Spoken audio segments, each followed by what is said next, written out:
Welcome to another episode of the Financial Armor Show. My name is Brad Cooper, the president of Cooper Financial Investments, and I want to welcome my co-host, Tony Shore. How you doing, Tony? I am great, fantabulous, having a great time. I just love this time of year, Brad. You know that the Yes. holidays. We're here getting ready for our Christmas week, the week between Christmas and New Year's. We were just talking about that off Yeah. air, how it's a great time to spend with family and loved ones and get a few days off. It's so nice. And of course, Yes. the holiday is so important. And, want to stress the importance of giving as well Right. as receiving, right?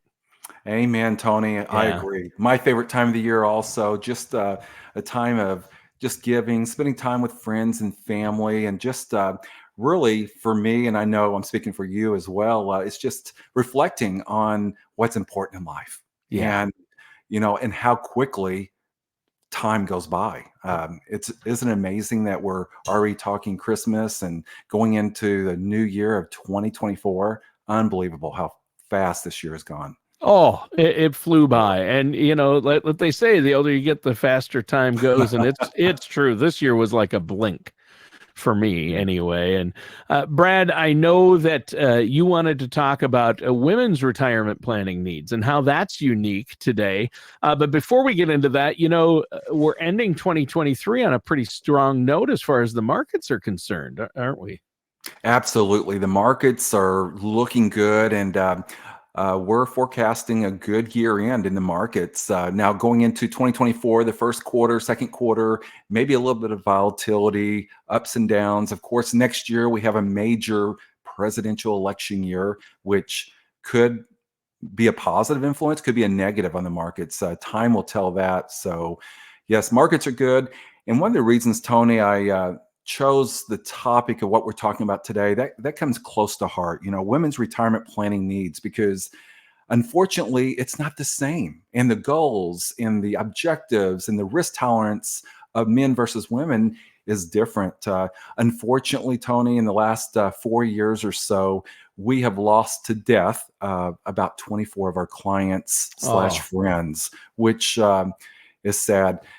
But as we age, our health is going to deteriorate and eventually we're going to die. But when going through the process with a widow or widower, you know, it just reminds me how serious of what we do is so important. And what I've seen, just because of maybe our parent and our grandparent generation, is a different generation where the majority of the time, I would say at least 80, 90% of the time or more, the man took care of the finances. But yeah. out of the 24 clients that have passed away, Tony, about 85% of that 24 has been husbands of the Yeah. wives. Yeah. The wives seem to outlive the men, don't they? Yes, and I know nationally, and I think even globally, that's statistics will show that us husbands will die first. And I'm sure off off the show we could have many different theories on why that happens, but we won't go into that. Of being married as long as I have to my wife and you your wife, Yeah. but that's just the way it works out in today's world. So the planning process and making sure that as a woman you're getting the right financial advice and doing things properly is so important. And as I was going through and preparing for this show, studies have shown there's a big difference between men and women and how women plan, which is much differently whether you're married or whether you're single or a widow or a widower. Sure. And obviously, with women living, I think the stats show up to 6 years longer than men, they outlive men. So, with women living longer than men, typically, not in every instance, Right. but typically, that puts an extra burden on them, and their financial needs are different. Women have different financial needs, and that's one of them is preparing for a longer time in retirement, which means you need even a better plan. You need to make your money last longer, right? Absolutely. The flaw that I used to see quite often, it's getting a little bit better now with the majority of financial planners, is when you're putting together a financial plan for a husband and wife, usually it's in a lot of cases based on life expectancy. But what happens if you Yeah. live past the time that you're supposed to die? A lot of our clients are mid 80s, upper 80s. My oldest clients are 96 and 90 years of age. So we are living longer. And here's the facts and statistics that I think right now, and I forget which study, I think Fidelity did this study a few years ago. They basically said that over 75% of widows or widowers will end up in poverty because the right financial planning and income planning was not done properly. Let me give you an example, Tony, of what I read in this study. They said, take a husband and wife that retired in their 60s. Husband had a big pension. Then the husband had Social Security. The wife had Social Security. So maybe their total household income was, let's call it $10,000 a month. But then later on in life, retirement's good, husband dies. And what they discovered, and I've seen this too in my practice, the husband, when they set up their pension plan, they set up a single pension payout, not a joint survivorship. What that means is the pension will pay out as long as the husband's living, but stops when the husband dies. So not only in this example, $10,000 in total income, let's say $5,000 with a pension, that's gone. Then that leaves two Social Security checks. Let's call that 3,000 and 2,000. So the widow keeps the higher of the two Social Security checks, which is 3,000, but she just took a 70% reduction in monthly income, went from 10,000 down to 3,000. And that's just one of many examples that really changed the lifestyle or maybe put a widow or widower in poverty in that case. And that's so sad. You don't want to see that happen. And I know that things happen the longer you live. Healthcare costs are a big part of that. Long-term care costs. The spend down is so quick, even if you have some money saved. So you need to plan for these types of things ahead of time, don't you, Brad? Absolutely. And with the proper planning, the proper advice, and that's finding, and I was reminded that of this past week. I had several meetings, Tony, that as I was going through our holistic financial planning process and all the risk that are out there, there's many risks from market risk, Sure. taxes, long-term care. It just amazes me that the majority of our industry, whether you're financial planners, whether you're CPAs, attorneys, the majority of our industry doesn't take the time to address all these risks and properly prepare that person for retirement and whatever happens throughout retirement life, the trials and tribulations, the sicknesses, the deaths, and preparing for all those in advance. And you definitely want to work with a financial planner that understands holistic financial planning and that will address every risk that there Yeah. is out there. Yeah, for sure. And I know that's one thing you do as a holistic planner and a fiduciary, looking out for your client's best interests. You look at the big picture and the long-term picture. You look at things like longevity and what type of longevity they have in their family and what their plans and goals are, when their goal is to retire, where they're at financially, when they will be able to retire, these types of things. And then factor in, like we said, factor in what their Social Security will be and what their health costs may be. And I know that it's so important to have a written plan. And when people leave your office after a couple of sit downs that there's no charge for, they come away with an actual written plan that shows them what to do, right? Absolutely, Tony. And that's so vital, so important to make sure you have that plan. I call it, a GPS. It's going to give you the directions to take. And when you do come to the bumps in the road and the potholes, you're going to be able to go around them or overcome those with the proper planning. And it's not rocket science.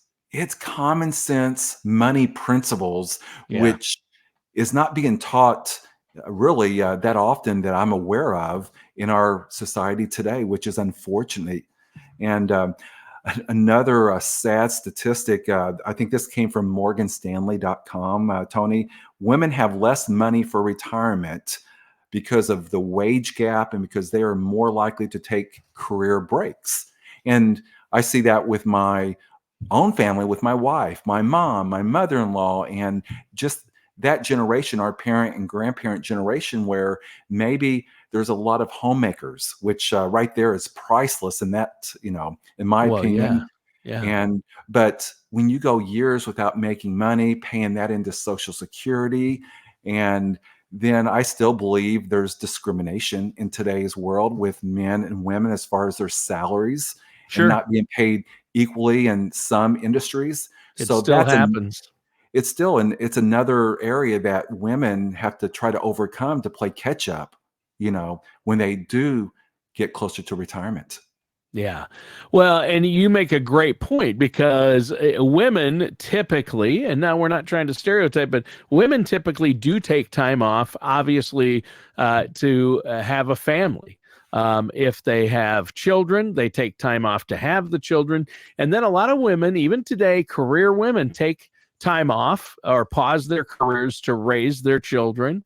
And in doing so, especially during their higher earning years, they miss out on contributing to Social Security during their highest earning years, which is why the majority of women have a lower Social Security amount once they retire, once they file, than men, right? Typically, Yeah. women's Social Security amounts are less than men if they took time off during their working years to have children and to raise children, correct? I've seen that just in my own practice the last several years. That's about 98%, maybe 99% of the time. I see where the husband's, Social Security check is bigger. And, Yeah. you know, and hats off, applauds to all the women out there that have done that. I mean, Yeah.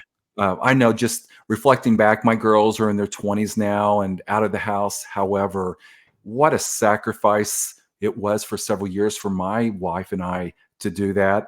And I Yeah. wouldn't trade that for, a single dollar, the Right. sacrifice. Yeah, you But and me both. The same with my wife, and she's had a great career and always yes, worked full time. Except she did take time off, for the children, and I think that's really important. However, you do have to make up for that in the financial planning area, and that's why it's so important for couples. A right, lot of times, men or couples with their Social Security when they file, how they file, or a pension if they have one, they make a mistake that leaves the wife in a bad situation if the husband should pass away first, which we talked about right. typically happens. In the majority of cases, the men pass away first. And if they don't have a pension that covers the wife after they're gone, or the man didn't let his Social Security roll up enough, then the wife is stuck with so much less to live on. And I think that's why that statistic you shared earlier about a lot of people in retirement, especially women, ending up in poverty before they pass.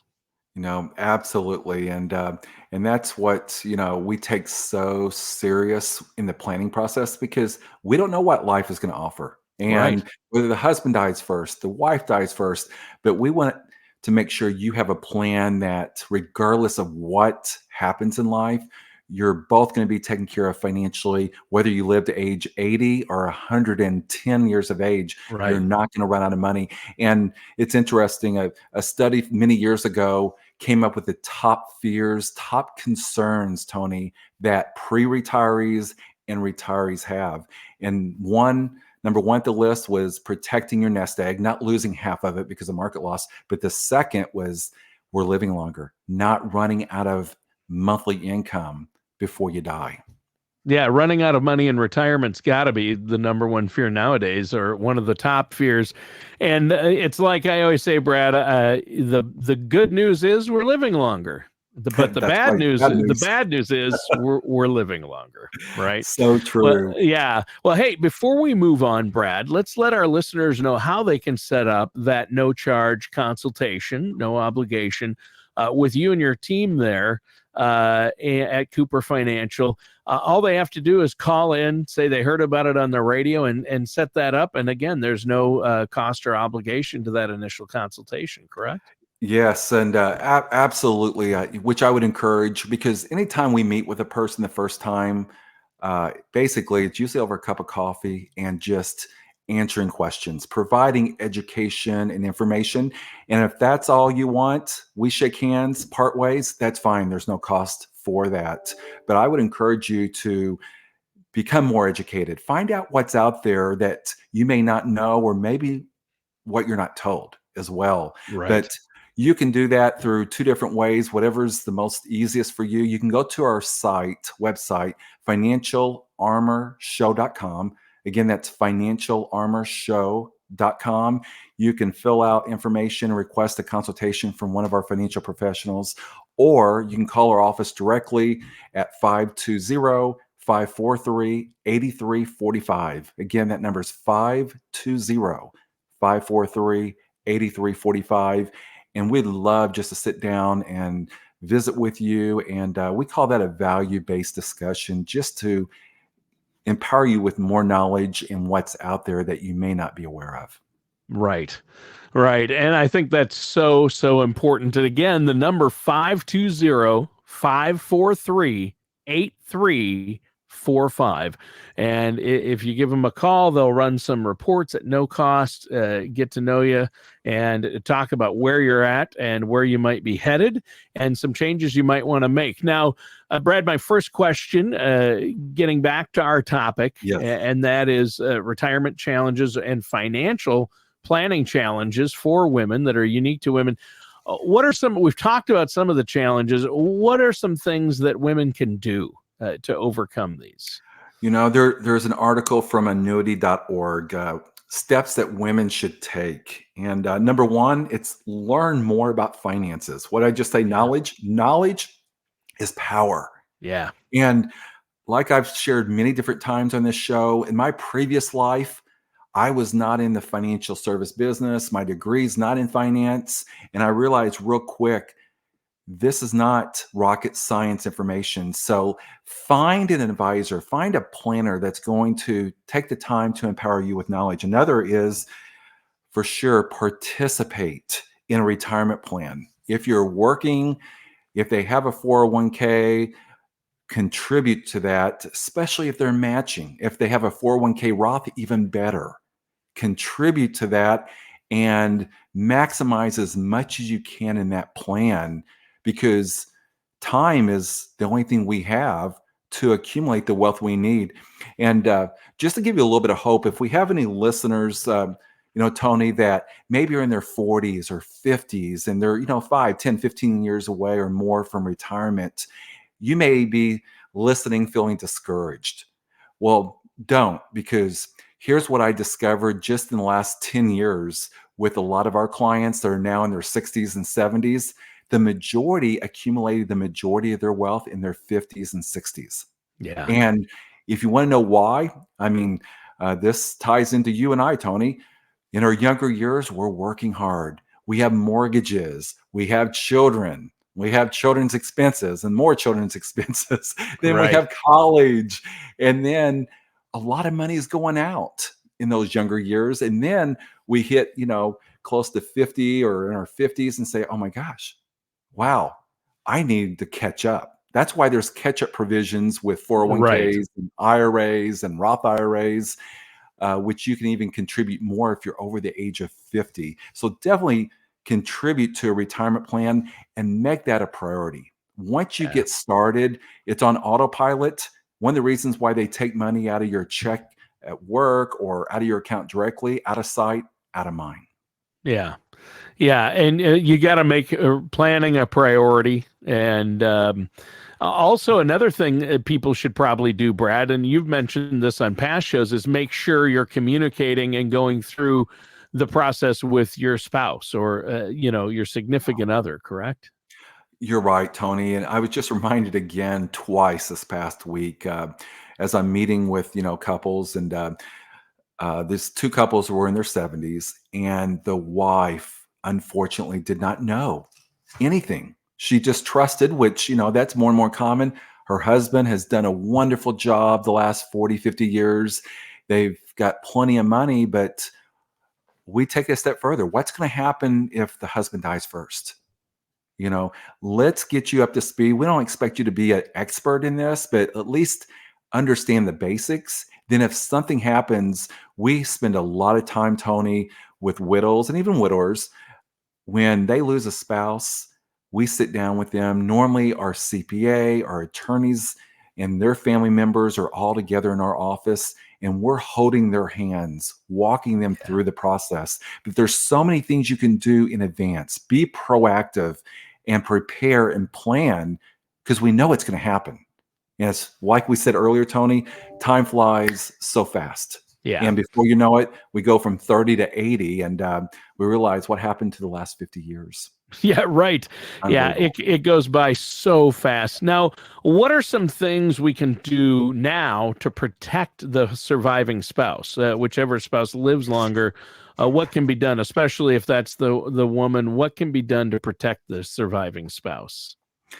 You know, there's several different things. Number one, being proactive, working with a financial service professional who Yep, understands, embraces holistic financial planning and providing you knowledge, being patient enough to visit with you, whether it's one, two, five, or 10 times even. That's the first step. But here's a list of things that I would recommend. Number one, if you're just wondering where to get started, you know, we're coming up to Christmas, the new year. It seems like January every year, life gets crazy. Our business is probably the busiest the first quarter of each year. The reason why is everyone's wanting to get organized. Everyone's wanting to get their taxes together. they're So, setting goals. They're making New Year's resolutions, right? That's when we yes, set the goals, is at the beginning of the year, right? you know, so true. And so, first step is gather up all your recent financial paperwork. You know, that's probably the first thing I would recommend, whether it's brokerage statements, IRAs, tax returns, bank statements, anything to do that you, if you're married and your spouse, get all that together in an organized manner and make a must call list, which means that what happens if we both die? What happens if the wife dies first, the husband dies first? You know, who should we call first? I have all of our clients, Tony, you know, have a list. You know, if something happens, you call our office first. We'll get the attorney involved, the CPA involved, the children involved, but have that must call list because there's so many important things you have to do when that time comes. Yeah. Here's another big thing which we don't think about too much is whether the wife or the husband keeps track of everything. Nowadays, we live off computers and cell phones, smartphones. We have 5,000 different websites, maybe not that much, to go to. It Oh, seems that at way least that sometimes. much. Yeah, But probably more. yeah, share passwords. Yeah. I mean, it's a no-brainer, but share passwords with your spouse and keep those updated because most websites today, just because of security reasons, which I'm glad they do this, they make you change your password every 60 to 90 days. Yeah. And if you're not careful, whether it's brokerage accounts, bank accounts, Facebook, other sites, if a husband dies, and the wife is trying to get access to some of his accounts, she may run into roadblocks Yeah. because of that. So share passwords and make sure you keep that updated list. Yeah, that's Um, huge. so we talked about this about a week or two ago, Tony, but update beneficiaries. Oh, yeah. Do a beneficiary audit. Make sure your beneficiaries are updated. Check credit cards. Make sure you don't have any surprise charges on there by year end, annual credit card charges, and keep those up to date and paid, which seems like a small thing, but very important. A few other things as we're running close to the end of the show, set up advanced directives. That's part of your estate plan. What happens if you're in the hospital? You know, are your power of attorneys updated? What Right. if you're on life support? Do you want to continue to be on life support for the next, 5, 10, 15 years? Various options there. Designate a money person. And that's normally one of the power of attorneys that you have for financial decisions. Make sure you are confident in that person. Most cases we see Tony as a son or a daughter, but make Right. sure that person is a good money person who's going to manage things for you in case you can't make those decisions. Discuss funeral plans, review and update trust and wills, and learn just, and get a good idea of your entire financial plan and where things are just in case that does happen, which it seems like it happens always at the worst time and it's always unexpected. Yeah. Yep. And I've been trying to do this with my parents and figure out, my mom took care of everything, but then she had to go into long-term care and Yeah. isn't doing well and can't communicate quite as well because of her Parkinson's. So my dad never did any of it. So we had to figure out, okay, which accounts are where, how are they paid, what's auto withdrawal, what do we have to write a check for each month? Getting that all organized ahead of time and getting everybody on the same page, Right. you, your spouse, and like one or two of your, kids that you can trust, that is huge. And we put this off. Nobody likes to talk about their passing No. or a loved one's passing.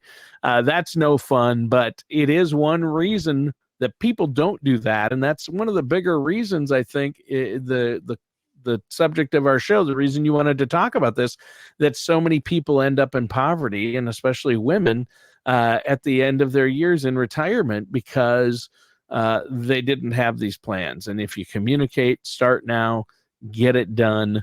I would highly recommend they work with a financial professional. And that way they have an unemotional third party, can look at things from an outside perspective, and they don't have you don't have the emotional attachment they do when it comes to their money and their finances, and you're able to make intelligent decisions that avoid costly mistakes too. So Brad, great topic today. And we want to make sure we empower the women out there in our listening Absolutely. audience and who you work with and meet with to make sure they have financial longevity as well as health longevity, right? That's right. And you mentioned a very powerful phrase, empowering women. We have many different resources, which if you call our office, we sit down with you, we'll provide all these resources that will empower you with what to do now, what happens, and what you do during the death of a spouse. Sure. What do you do after the fact? So I can tell you what that does. It gives me peace of mind doing the planning for my family and helps me sleep better at night. Excellent. Well, how can our listeners get a hold of you? Before we go, let them know. Yes, you can call our office at 520-543-8345, or you can visit our website at financialarmorshow.com, and we'll provide you with many resources and education and wisdom and knowledge. All right. Thank you so much, Brad. And listeners, thanks for tuning in. That does it for today's episode of the Financial Armor Show with our host, Brad Cooper. Thank you, Tony.